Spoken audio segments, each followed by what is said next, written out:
Mga kapuso, ngayong araw po ang pagtatapos ng Ramadan o ang pagdiriwang ng Eid al-Fitr. Nakisa dyan ang mga pulis na naghanda pa ng salo-salo sa Camp Crame. May news to go si Marisol Abdurrahman, live. Marisol. Kara kasabay nga ng pagdiriwang ng Eid al-Fitr o ang pagtatapos ng Ramadan ngayong araw, dasal ng mga kapatid na Muslim ang kapayapaan sa buong Pilipinas, lalo na sa ilang lugar sa Mindanao.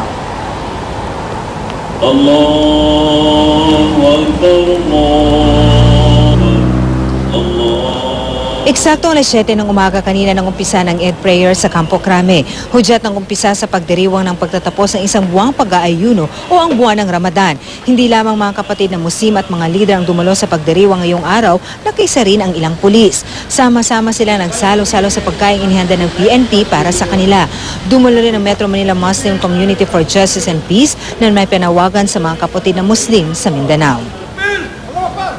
Nakikiusap kami sa kanila na sana tapusin na natin yung mga hindi magagandang nangyari sa Mindanao at magkaisa tayo, gawin natin isang pinakamagandang halimbawa itong Eid al-Fitr. We assure the peacekeeping authorities, the armed forces of the Philippines and the National Police that your Muslim brothers do not aspire to have an independent Islamic state.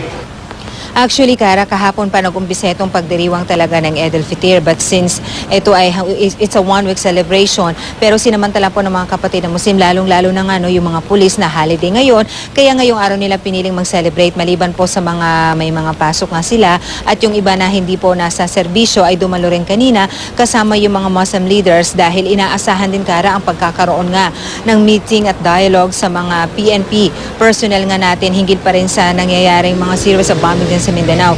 Dahil bagamat umaasa sila na sana nga naman daw hindi na sana mag-escalate dito sa Metro Manila, tuloy po ang kanilang pakikipagtulungan sa PNP nang sa gayon ay talagang kanilang mapag-usapan ang mapaghandaan at gawa ng paraan kung paano talaga nila mapapanatili ang kapayapaan hindi lamang dito sa Metro Manila, Kara, kung saan tinatayang mahigit 200,000 ang bilang ng mga Muslim dito, kundi lalong-lalo na sa mga kapatid na Muslim sa Mindanao. Kara? Maraming salamat, Marisol Abdurrahman.